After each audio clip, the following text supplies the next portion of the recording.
It's your time to live well, and you have tuned into the Holistically Speaking podcast, where we're teaching you to be well and be whole in your body, your joy factor, in every season and pivot of your life, in your mental health and your well-being.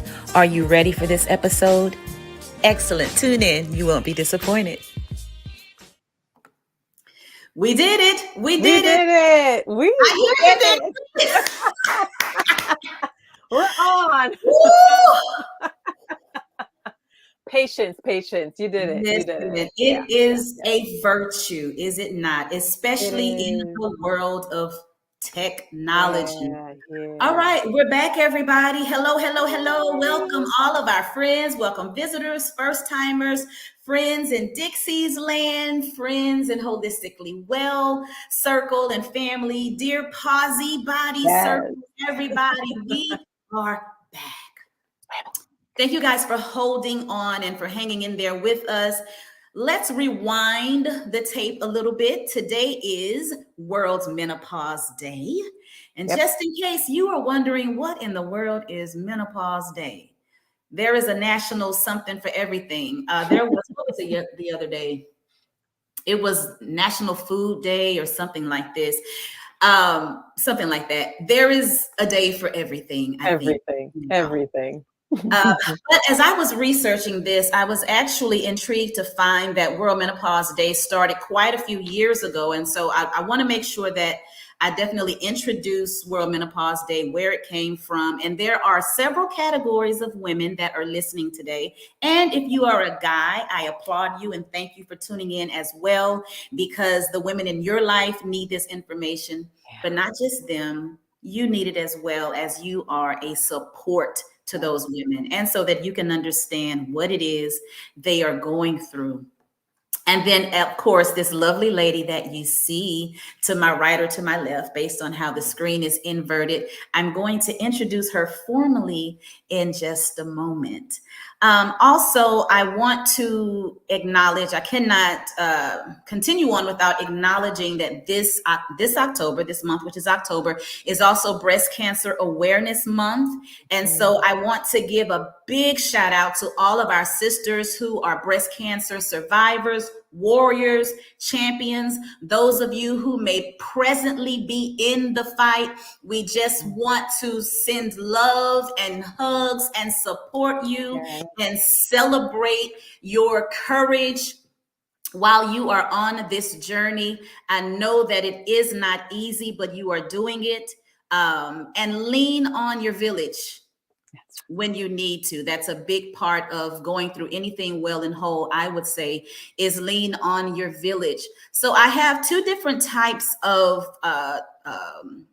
techniques that are used. And with saying that, I have to say that there is often a lot of controversy around the thermography of the thermography. I'll just keep it there. Tongue-tied for a minute. Or thermogram, because of the FDA licensing of the mammograms. So what I would encourage you guys to do is to do certifiable research. I do recommend the National Institute Library, National Institute, which is I would say a resource that you can use for a lot. National Library of Medicine is available. It's public information, but we know that this is very, very important. So I just want to give brief definition of both. A mammogram is an X-ray picture of the breast. Mammograms can be used to check for breast cancer in women who have no signs or symptoms of the disease. We don't always have a symptom. We know that mammograms are something that we need to take seriously. Detection and early detection is very important. And men get their mammograms done as well. There is a lower percentage of men who can also be diagnosed with breast cancer. Thermographies use an infrared camera to detect heat emissions from the targeted body region. So you can have full thermographies, you can have a breast-centered or breast-focused thermography. The digital infrared thermal imaging is the thermography used to diagnose breast cancer. This method shows high accuracy and is a cost-effective form of diagnosis. I like it as well because for me, not only is it accurate, these are my statements only, representing myself, but also I have found for women and my clients in the past that may not have insurance to cover mammograms, thermographies can be an option as well. The concept behind this test is that as cancer cells multiply, they need more oxygen-rich blood for growth. So one of the things about it, I'm going down a rabbit trail here, but because it's October, I'd like to share this information. One thing that we know about disease cells and cancerous cells is they lack oxygen, and they become degenerative cells when they are not receiving the oxygen that they need. I also get thermographies because I have fibrocystic tissue, which is very tender, sensitive, dense tissue surrounding my breast, and it has made mammograms very painful. So again, I encourage you to do your research. You can also get that information from the National Library of Medicine. That's where I pulled it from. I want to also share my citing, and you can see the full description of both mammogram and thermographies. But at the end of the day, my sisters, get your breast examined. Yes. And perform your self breast exams as well. Anything you want to add to that, Dixie, before we go into our talk? Yeah, just to amplify what you just said, prevention is better than cure. I had my mammogram done yesterday. I have a 32-year-old daughter, had the conversation with her, and she went to get her first mammogram this morning. So that makes me so happy. Wow. I did a workshop last week, and there was an advocate there who said the rates, she's from Beth Israel Hospital in New Jersey, and she said, the rates of cancer is exploding in younger women in their 20s and 30s, and they're coming in with late stage breast cancer, and some of it is leading to death. And she also gave some other numbers, which I'm just going to share real quickly. 40%, women of color, Black women and other women of color are 40% more likely to die from breast cancer. And the number one killer of Black women is breast cancer. So, I mean, I don't think I need to say anything more. Like, just hearing that alone creates urgency. Yes, definitely. And take a deep breath and try not to allow the fear of what if to prevent you from doing what will empower your journey in the long run. If the doctor through test or through the mammogram determined that they need to have a biopsy done, take a deep breath again, lean on your tribe, and let's push through, plow through one step at a time, and let's do what will be beneficial to you in the long run. Absolutely. So I had to definitely acknowledge October being Breast Cancer Awareness Month as well. So what is World Menopause Day? Shall we get to it? Let's take a look at it. World Menopause Day is held every year on the 18th of October. The purpose of the day is to raise awareness of the menopause. I like that they said the menopause. The menopause, yeah. A very UK thing. Right?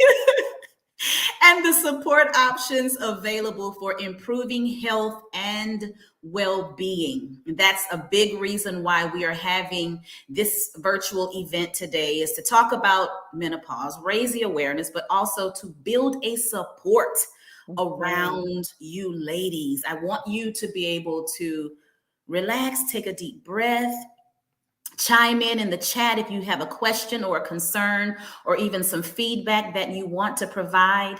I do want to read this portion as well. This is from the National Institute on Aging, Understanding the Menopausal Transition. Menopause is a point in time, 12 months after a woman's last period. The years leading up to that, when women may have changes in their monthly cycles like hot flashes or other symptoms, are called the menopausal transition or perimenopause.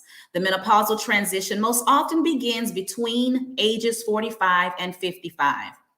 And of course, if you've been listening to Holistically Speaking, we know that there are variances with that age. This is not a set age, but it's a clinical definition. Some women have some other exceptions, whereas they've been thrown into directly into menopause, so this age will vary. It usually lasts about 7 years, but can be as long as 14 years. Take a deep breath, ladies. The duration can depend on lifestyle factors such as smoking, age it begins, and race, as well as ethnicity. I'd like to add to that heredity also. Mhm, mhm, During menopause, perimenopause, the body's production of estrogen and progesterone, two hormones made by the ovaries, varies greatly. I like that they chose the word varies because it fluctuates a lot. mhm, mhm. The menopausal transition affects each woman uniquely and in various ways. The body begins to use energy differently. Listen to this, ladies. Fat cells change, and women may gain weight more easily. You may experience changes in your bone or heart health, your body shape and composition, or your physical function. So take a deep breath because some of these markers you may be experiencing, we are going to be very open and vulnerable and transparent with you today. And what I love the most about it is that Dixie and I, who represent professional women, practitioners, women who educate, Mhm. um, are not coming at this from this pinnacle mountain that we have arrived at the celestial shores of perfection, No, normal health. And this is how you too can. No, not at all. We're like, absolutely. help. Right. We are journeying right along Yeah. with you with some tools that we're going to share with you today. So let me officially welcome this beautiful lady. About Dixie Lincoln Nichols. She's a 51-year-old postmenopausal mama, science teacher, educator. Pronounce that for me, Dixie. Qigong, Qigong. Qigong. I want to make sure that I say that correctly. Instructor, founder of an award-winning beauty and wellness retailer, which is called Inside Outer. I love that. Beauty Market, and the co-founder of Life in the Pause. In 2012, she had an eat, pray, love moment. I love that too. And resigned from her teaching position to embark on a self-care sabbatical. Her work exists to support women on their health and wellness journey, including those experiencing peri and postmenopause, so that they can thrive through the transition. I just lost my place. Y'all give me just a moment. She believes in the sacredness, wholeness, and expansiveness of well being and the menopausal passage, and cares deeply about creating and curating resources, experiences, and safe spaces that support longevity and vitality. Everybody, please welcome Miss Dixie Lincoln Nichols. Thank you so much. That was a mouthful. Thank you so much. I'm so honored to be here on this day with you and your community. Thank you for having Yes. me. Absolutely. Thank you for being available and for joining us today. You and I have had an offline conversation Yeah. about our own journeys and where we are and the work that we have been called to assist, support, and guide other ladies. So I would like for us to start, Dixie, by, if you would, share with us a little bit about your menopause journey. Okay. So, in hindsight, it began for me at 38. At Mm, that time, I had no idea what was going on. At 38, I started having heavy bleeding, lots of PMS-like, PMS-ish symptoms. mhm. And then at 40, I was diagnosed with uterine fibroids. The fluctuating of the hormones, the headaches. I Yeah. also started having some anxiety, heart palpitations, Mhm. and the fibroids were the most telling symptom, but it hadn't informed me at the time that it was perimenopause. I didn't find out until much later. So I left my job for this self-care sabbatical, Mhm. and my goal was to remove my uterus. I was going to Really? remove my, yes, I was, because it was so painful. The Yeah. periods were so long, the Yeah. clotting, and all of the unpleasant symptoms of uterine fibroids. I had to deal with on a Yeah. monthly basis. And so I was losing a third of my blood every month. I was iron deficient, and I'm already iron deficient because I have a rare blood disorder called beta thalassemia minor. I just carry the trait for it, but my Okay. red blood cells are slightly smaller. So on top of that, with the bleeding from the uterine fibroids, Hmm. it was just sucking the life out of me. Wow. And so I decided I was going to take out my uterus, do a partial hysterectomy. Hmm. 2 days before the hysterectomy, the scheduled hysterectomy, I had to see my OBGYN at the time. And in conversation, she was preparing me for the surgery, and she gave me some medications to take at home. And she said to me, I said to her, I'm nervous about this. And she responded, I don't know why women are so attached to their uterus, especially if they're not having any more children. Oh. And I was shocked. I was Oh. shocked that a medical professional, someone who I've been seeing for Wow. several years, would even say that to me. And I Wow. didn't even have words at the time. I said nothing. I was numb. And I went downstairs. I remember taking everything she gave me. I went down to the car. My husband was waiting. And he was like, "What's wrong?" And I told him. And I Mhm. said, right there and then, I made the decision. I said, "I'm not doing the surgery. I am Mm. going to deal with these uterine fibroids Mhm. myself. I'll find a way." And so the research began. At the time, I also was becoming a health and wellness nutritionist and the health and wellness coach. And so I started to dig really deep into the things that could be causing Yeah. the uterine fibroids to exacerbate. Mhm. I hadn't landed on perimenopause yet. Still hadn't landed on perimenopause. Went to my Right. doctor, went to everybody, and no one said a word about perimenopause. But it was the research that I continued to do. It was like a rabbit hole. I kept going deeper and deeper.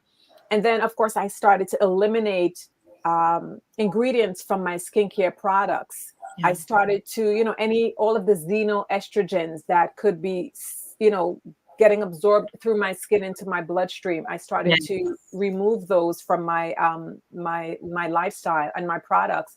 I started to remove foods that will cause my estrogen levels to spike, and Mm. anything that would feed the uterine fibroids, I started to eliminate. And it was all a lifestyle I had to create for myself. And so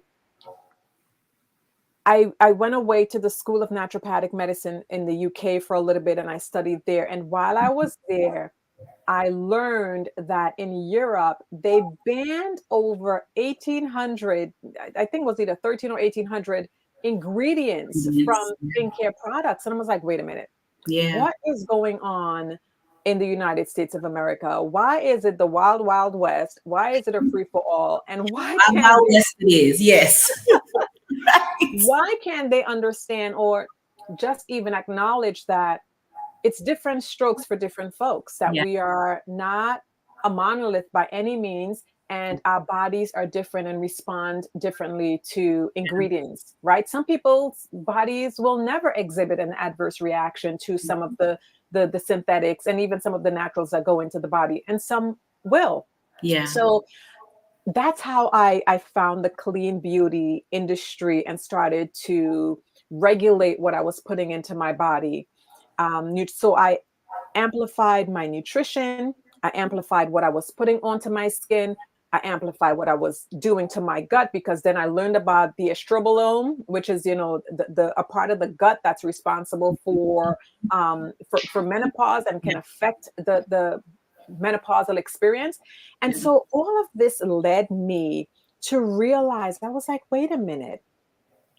During this time, the hormone levels are fluctuating so much. It's like my hormones was at an all-time high. I had estrogen dominance. Mhm. Even though I was told I had estrogen dominance, I still wasn't told, well, this is quite common during perimenopause. Not a word. And so I had to deduce that for myself. And when I realized that that's what was going on, it made it even all the more urgent for me to create a lifestyle, curate Yes. products, and create products for myself. And then, of course, it became others, so that we can live healthier and experience wellness during this time. I And love it. so I remember I went to my doctor. She's a really wonderful person. And I did go to her and I said, listen, I'm experiencing these symptoms and what have you. And she says, oh, yeah, it might be menopause. And, the first thing she said to me was, you're not going to be taking any hormone replacement because you may not need it. And I was like, okay, well, thank you for telling me that. I appreciate that candor and I appreciate that perspective. And she was like, just see what the experience is going to be like for you. And that was Mm, kind of it. It was not an extensive, long conversation. We didn't go dive mm, into what it might mean for my body. And so again, I had to research and find out everything. So then I started writing everything down because I keep a journal, started writing down all of the symptoms I was experiencing, when they came, how long they came, how often they came, how long it lasted, and just trying to get a sense of what was happening to my body and tuning into the sensations and the changes of my body so that I can better understand what to do to my body to feel mm. well. And Yeah. you know what? I came up with my own formula for Mm, living well. I came up with my own lifestyle practices for living well. And that was really amplifying self-care and doing what I needed to do for my body every single day. yeah. Not because every day was perfect, but because it wasn't perfect and I wanted to feel well. And Yes. so out of all of that experience, understanding what was happening with the uterine fibroids and why it was happening and making the connection with perimenopause, all of that led me to starting my store, which was Inside Out a Beauty Market, where we Hmm. curated beauty, Yeah. wellness, personal care, and household care products to support the body inside and out. And I have to tell you, in 2018, I started having a lot of pains in my stomach, like excruciating pain. And I went to the emergency room and they did a sonogram. And the doctor said to me, oh, your fibroids are disintegrating, they're degenerating. And I was like, hmm? He said, yeah, usually when they are degenerating, it's Yeah. very painful. Yeah. And he was like, what are you doing? And I said, I'm not feeding them. Yes. Was my response. It's like, I'm not feeding them. And there was a whole other spiritual aspect to it as well Yeah. that I sort of tapped into. But on the physical aspect, just giving my body what I needed, Mhm. utilizing restorative practices to optimize my well-being, and just putting things on my skin that I knew was healthy, Mhm. especially when it was absorbed into my skin and it wouldn't harm cells, or the potential for harm wasn't there. And doing as much as I could that was in my control is what Yes. led to that outcome. Yeah. So Wow. 2018, fibroids started to go away. I love the thorough approach that you took to, I often say, use the phrase, get back into the driver's seat of your health. And it will look different for each one of us. Ladies, your journey will be your journey. It will look different for you. It has been a very particular journey for me. It has been a particular journey for Dixie, and living in a female body will continue to bring its own particulars and changes and challenges. I'm thinking about some things that you shared while you were sharing your story, Dixie, and thank you for your openness and your Mhm, vulnerability mhm, and mhm. sharing Of course. what was going on, what you were feeling, and the steps that you took. We know, ladies and gentlemen, we know that being well and whole is not a linear job At all. journey. What may work for your peers may not work for you. One of the goals of this talk tonight is to encourage you to personalize your journey, to discuss your journey, have a support group or a person that you feel comfortable enough to talk to about what you're going through. Something Dixie said that I absolutely love, and that is that she started to take notes. She started notating and journaling what was going on with her. And I believe that that is a huge source of Yeah. empowerment, number one, for yourself, so that you can track, but also when you go and see your doctor, your health team, your physician, that you're able to show Right. them, demonstrate that Mhm. this is what's been going on. You are Yeah. your first doctor always, with or without the white coat. You're your first doctor. You know when something is shifting in your Mhm. body. And while we're talking about this journey of menopause, the symptoms will vary. Our experiences will vary. I am going to put on the screen just a few, and when I say these are a few, just a few of the symptoms that you may experience while you are journeying through this rite of passage. I find it Right. interesting as well, just kind of play on words. We know about perimenopause. Some people Mhm. time on the term premenopause. I've spoken about premenopause in the aspect of those who are preparing for Mhm. Mhm. perimenopause, and menopause actually being clinically being the day that you have gone 12 months without a period. That's your That's it. menopause. It's one day. Right. That's your Christmas. Okay. That is your Christmas. That's your menopause. Following that day, you are in post menopause. Yes. You want to speak on that, Dixie? Yeah. Oh, absolutely. I think it's just because we use the term menopause to Hmm. mean everything, Yeah. right? But the whole transition is menopausal, is Yes. a menopausal transition. But Yeah. like you said, I mean, on the 12th day, your anniversary of not having had a period, you Yeah. are officially in menopause. And then the next day, you are in postmenopause. So, for example, my last period was on November the 23rd, 2021. Last year, on November the 23rd, I was officially in menopause. On the 24th, I was in postmenopause. Yeah, yes. And We don't so that's just think how about it it. works. We Yeah. don't think about celebrating that. Yeah. There are some joys in this thing. That's one thing that I have loved. We're going to share her information at the Yeah. end. But one thing that I truly loved about your journey, Dixie, is that first of all, you make it stylish. Oh my God. Why She is not? so fashionable, you all. She makes it stylish. I love that you represent the matured woman in such a way that there's grace, there's power, there is sexiness, there is empowerment.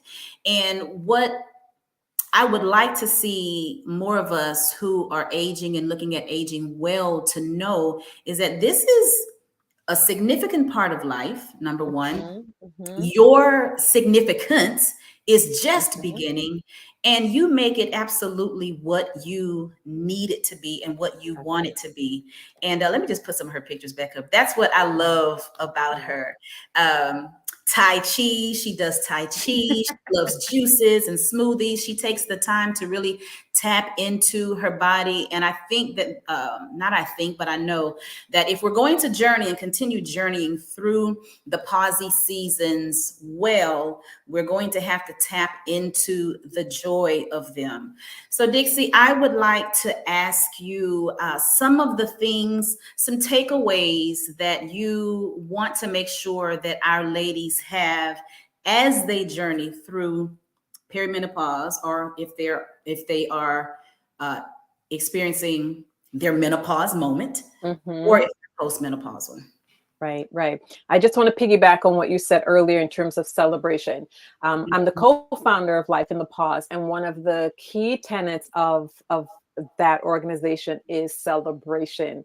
Mm. On the anniversary of my menopausal on my menopausal day, anniversary of my 12th month without having a period, I had a celebration. The entire day was about rituals, and I call Love it meniversary. So I like hashtag meniversary was my meniversary.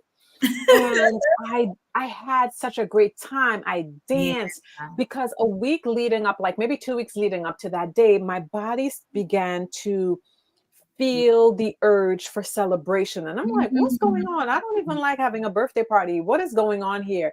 But I Mhm. decided to honor that and lean into that sensation and lean into that feeling on that day. And it was a beautiful, beautiful Oh, I love day, that. my anniversary day. So I encourage people on that Manifesting. day, if you know what it is, have create rituals, have Yes. fun, Yes. really embrace that day, because then the next day you're in postmenopause and things don't always stop there. They continue on, and it's, Right. every stage it's a different set of complexities you may deal with, but it Yeah, also comes with a different set of joy that absolutely. you get the opportunity to create for yourself. And some of the things overlap. So I would say, I want to say this. I know the whole theme of this is mindset. And so many women suffer through the menopausal transition. And so I feel like having some key tools in Mhm. your toolkit, in your menopause toolkit, will help you to rise above a lot of the complexities that comes with it. And it can help you create some joy and, navigate this experience a whole lot more Mhm. readily and seamlessly. So the first thing is to practice what I call triple A. And this is for whether you are in Heard your triple A. perimenopause, Yes. yes, menopause or postmenopause. Practice triple A, and that's awareness, acceptance, and action. Mhm. Literally be in awareness of your body. You are not going crazy.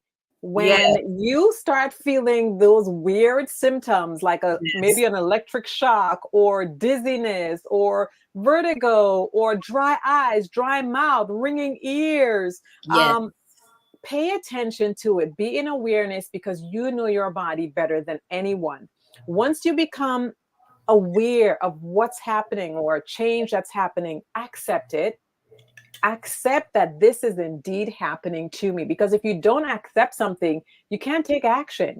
And Right. then once you accept, then you start taking action. Well, what do I need to do to navigate this situation, whatever it is, whether it's nausea or headaches or weight gain? What do I need to do?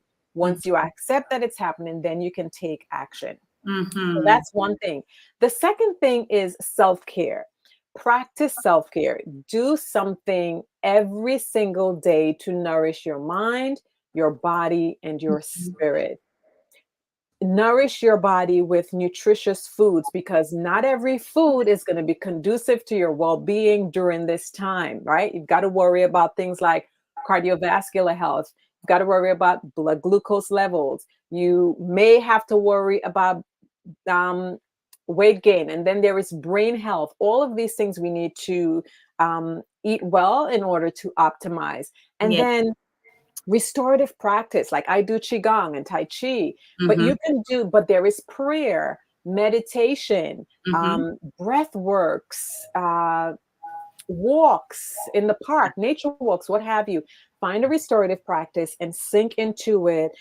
Utilize your breath when you need to bring you home to your body, so you can ground and center. Whatever the self-care is for you, practice it as regularly as possible. Yeah, May I because it's insert something right there before you absolutely, continue this? I absolutely. really want to emphasize what she just said. You Yeah. hear a lot of channels, practitioners, gurus, pages, social media platforms always sharing tools. Mhm, But I mhm. will vouch and certify and verify, confirm and affirm that it is necessary for your mental well-being, as well as how you message to your body Yes. that this is how we're going to journey through this. We're going to Yes. meditate, we're going to exercise, we're going Yes. to pray, we're going to take on some new practices so that Mhm. we can navigate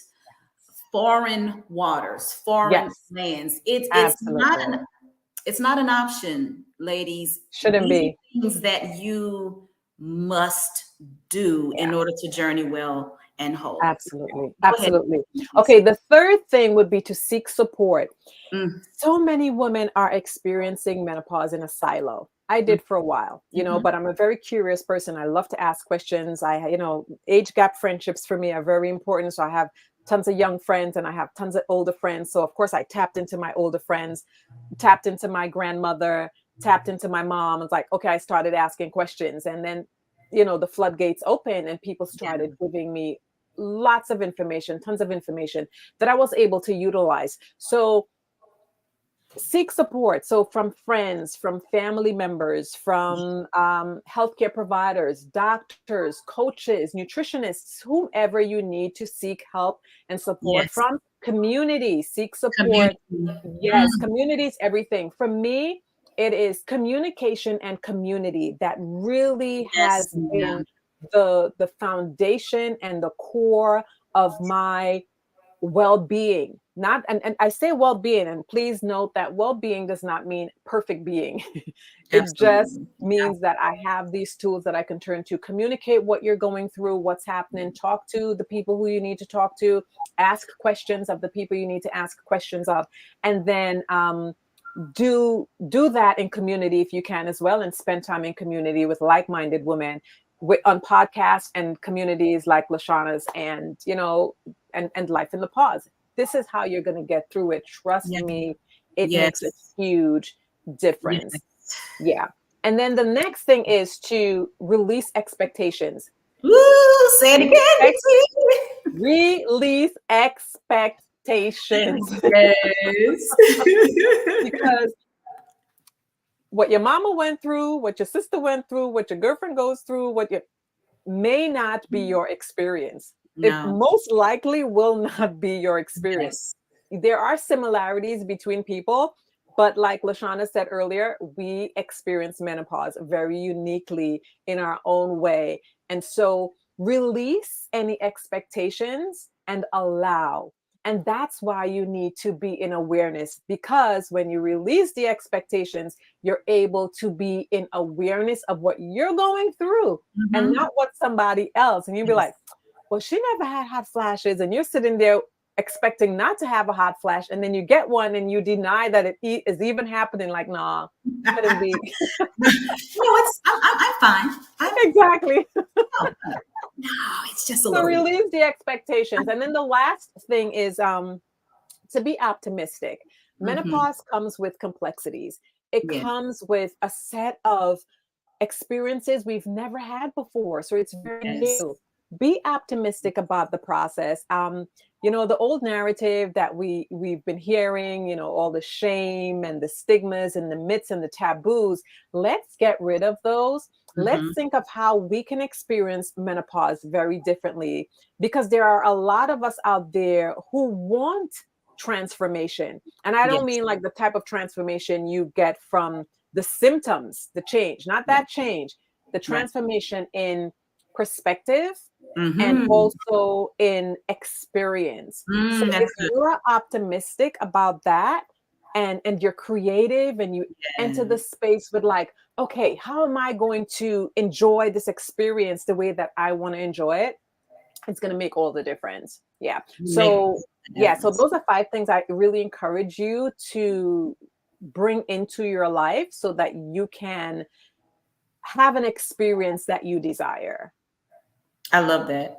You touched on some of these that I have on the screen now, just empowerment on the journey. If you Yes. didn't touch on all of these, having support. It does matter. We are, I think if you're paying attention, because, and I say paying attention because what happens is once we start Yeah. to experience something, then we dig into more information. So whether you Mhm. are finding more pages, more social media sites, or you're Yes.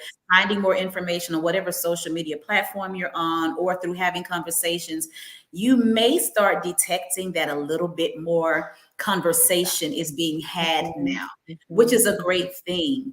Yeah. But reaching out for support, we're removing the stigma, which is another major reason why this night, this event was important, so that you could see Mhm. women. I'm representing perimenopause. Dixie is representing postmenopause. And for Mhm. all of you who are everywhere and in between, Yeah. the support is absolutely necessary, because once you begin to isolate, it creates more space for more angst and anguish and Mhm. depression. And consequently, that's wreaking more havoc on your cortisol.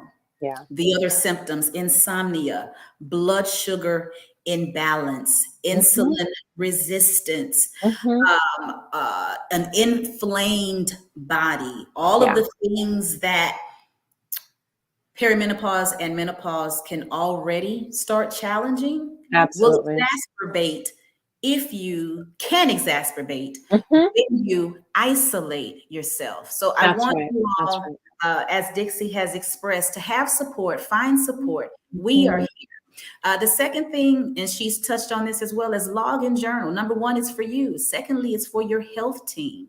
It will Yes. help you articulate yourself so you don't feel insecure when you're in the doctor's office, or Mhm. have memory fog, or your nerves get the best of you, or Yes. whatever it is. You need to be an advocate for yourself. Mhm. This is Mhm. important for those reasons. And then having a health team that you trust. Many of you know about my film Black Bodice, that talks about the advocacy and talks Mm. about the preparation of us being ready for doctor's appointments, so you don't feel that dismission. Yeah. Have a health team that you trust. Know that you can get first, second, and third opinions. Know that you have the right to switch out your doctors if you need to. That's right. Next one, being flexible in this season. Dixie touched on that as well. You'll have sometimes where you feel like you're in full throttle, you've got your rhythm and things are going well. And then a day comes and it seems like everything is toppled upside down and inside out. And you feel like you're starting from scratch, and you're having a day where nothing seems to be coming together. And you have to Yeah. step back and do one of those practices that she just shared with us, and breathe. Take some breaths, and the breathing techniques I tell you work. They work. Beautifully. They are the quickest to grab. Mhm. Mhm. Always with you.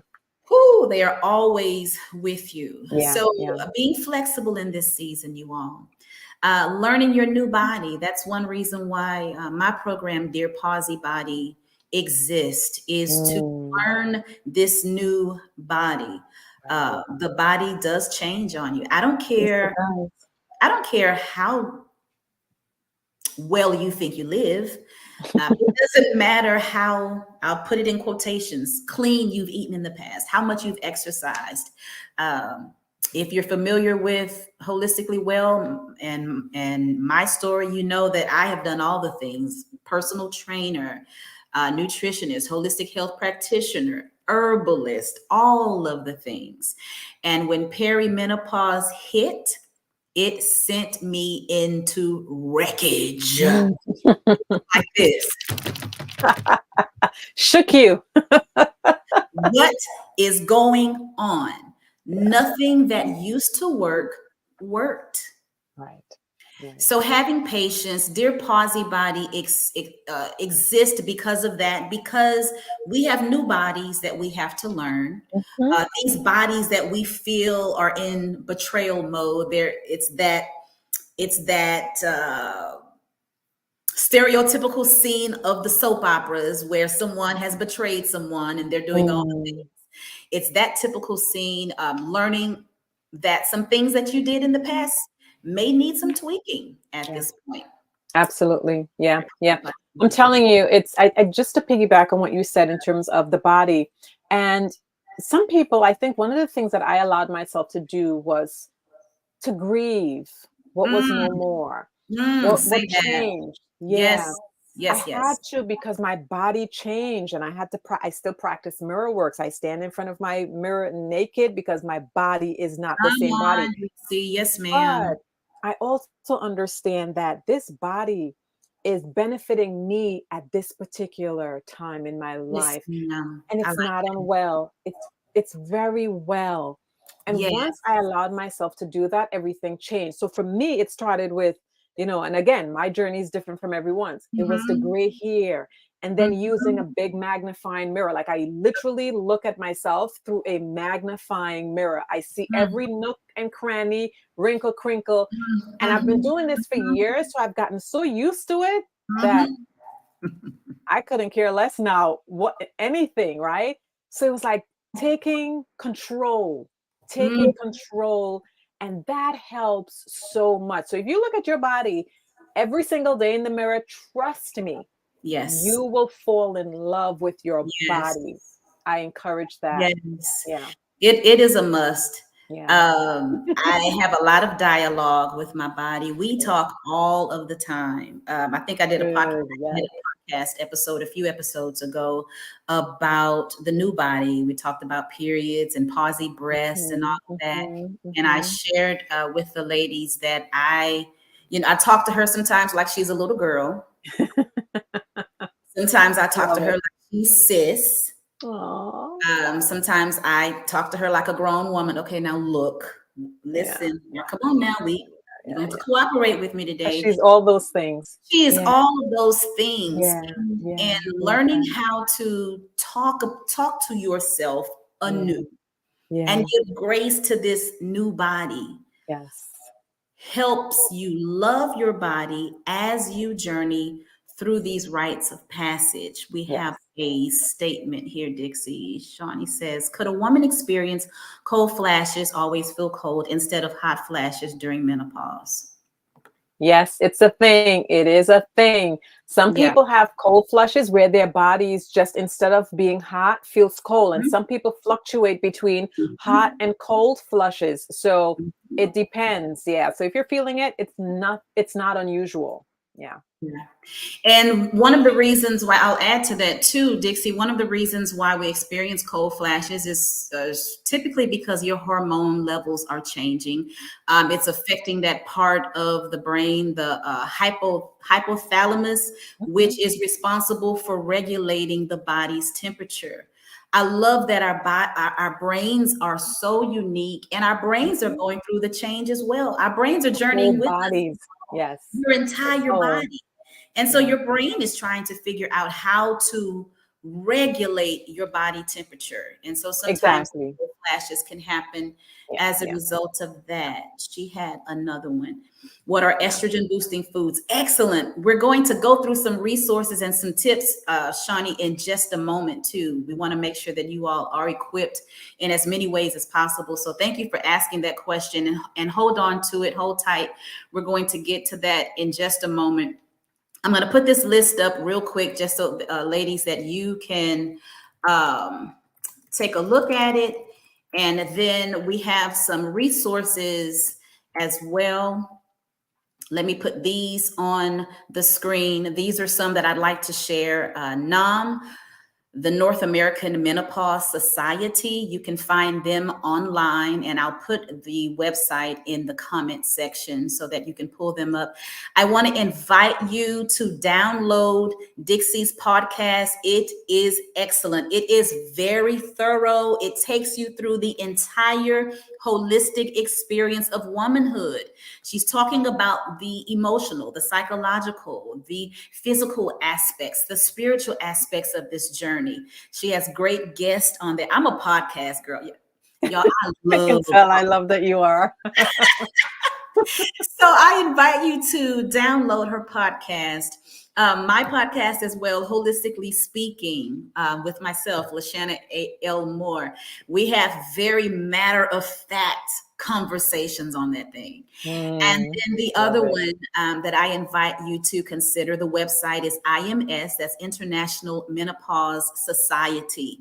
I'll keep these resources up for a moment while we address Shawnee's question about estrogen boosting foods. I'll share some.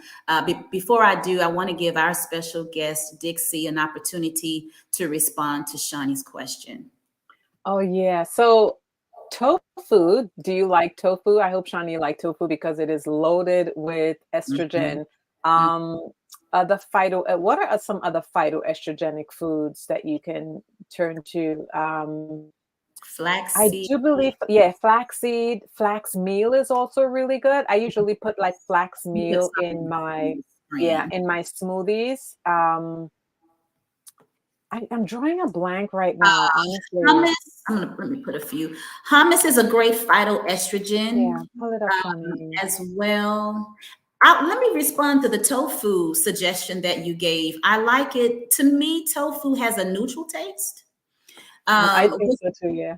Yeah, which means that you can season it and you can cook it in a variety of ways. You can get that text. If you're a texture eater like I am, you can, and I'm talking while I'm typing, y'all. Right, You right, right, can, you can prepare it the way that you want it to be. I'm just putting right. a few, just some ideas of estrogen foods that I'm thinking of. Yeah, Let I'm me doing put the same. on Yeah. the screen. Those are a few. Ooh, I did not use punctuation, you guys. I'm sorry. I know better. I know better. I'm sorry, I did not add those. But these are a few. Nuts and seeds are good too. Nuts and Yeah. seeds. I would There's also, one that I'm thinking about that's high in estrogen. It's a yam. It's a tuber. say it again. Mm. It's a tuber, a yam. Oh, I forgot what it's called, You're but not it's talking very about purple high. yam. The purple yam? No, no. Oh, it's very high in estrogen. There's another one. There's purple yam, Mm, there is mm-mm, water yam. mm-mm. Um, Let me say this while you're thinking of that. Dixie is also from the Caribbean.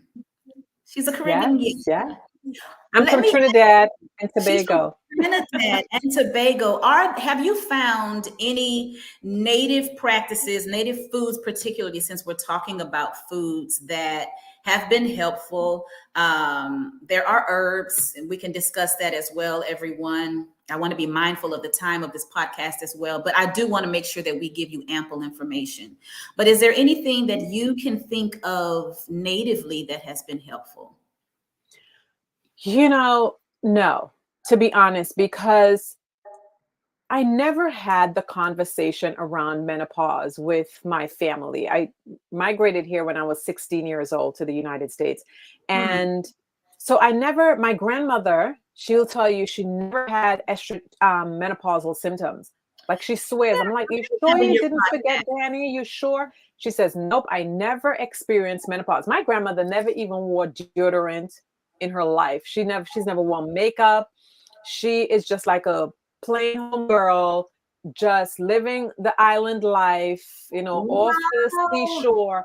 And she didn't. My mom, she experienced menopause, opened the window, closed the window, dad complained, but Mm-hmm. never did anything for it. So she had alopecia. She lost her hair because of course, like higher testosterone levels, but she never addressed those issues. But in terms of food, there was never any foods that were discussed to support menopause. So everything I know in terms of foods to support menopause, I know Mm, here. Foods that mm. I learned of here, but none Yes. of them are indigenous to the Caribbean. I've Uh, heard of sea moss, which is something that is it's very big. prevalent in our yes, yes. So I've heard sea moss is good. Also, fermented foods like Mm-hmm. green bananas is good. That's good for your Mm-hmm. gut, and anything that's good for your gut is good for your estrobolome, which is going to help Mm-hmm. with your estrogen balancing. So aside from those two, I'm sure there are more, but I Yeah. need to do some research around it. I cannot think of them off the top of my head because I don't know off the top of my head. Absolutely. Yeah. What we also have available, ladies, is a resource link that will be on the site. As we prepare to wrap up, that will be one of the links that I'm going to share with you. We have some digitals and some tangibles for you to claim as a result of hanging with us tonight and listening to this conversation. We want you empowered. We want you hopeful. We want you helped. We want Yes. Yes. you Yes. to realize that this is normal, that you are normal, Hmm. that Hmm. you are not crazy, that you have the right to be supported. You have the right to be heard and to journey through this thing with as much patience and love of yourself as possible, and take advantage of these resources. So let me just put that on Absolutely. real quick. You'll be able to go to Dear Pawsy Body to claim these gifts, these links, and these resources. And Dixie, would you please share with us how we can connect with you? Absolutely. Thank you so much for having me. Thank you for listening. Thank you for participating. Thank you for your presence and for having me in community with you and your audience. I appreciate it. So you can find me at DixieLincolnNichols.com. That's my website. You can find me on Instagram and at Dixie Lincoln Nichols. And you can also find me on The Pause Pod. So that's The Pause Pod. I think the handle is very different. It's not The Pause Pod on Instagram. But if you find me on Dixie Lincoln Nichols, there's a link there that will connect you to The Pause Pod. And you can also find me on Life in the Pause. I'm the co-founder of Life in the Pause, where we curate experiences for people who are going through the menopausal transition. And we just had our first festival on the 7th of October. So that's really exciting. So I would love to connect with you and be in community with you further. So it's on the screen, everyone. If you need a reminder, or once this episode has completed and you want to find these resources, they will be in the show notes. But I did put her website. It's a beautiful website. It is an information-driven website that it's the kind of website where you can grab some tea and a blanket and just snuggle and just read.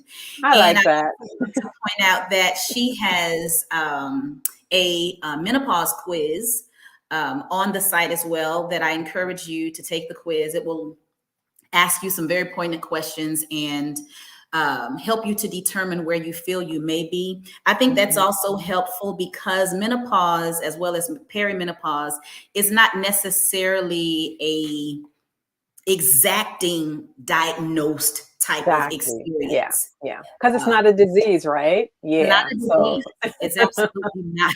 Absolutely not a disease. And I'm going to put Dear Pawsy Body's website back on the screen as well. Your final takeaway for us tonight, Dixie. I would say to everyone, communicate and community.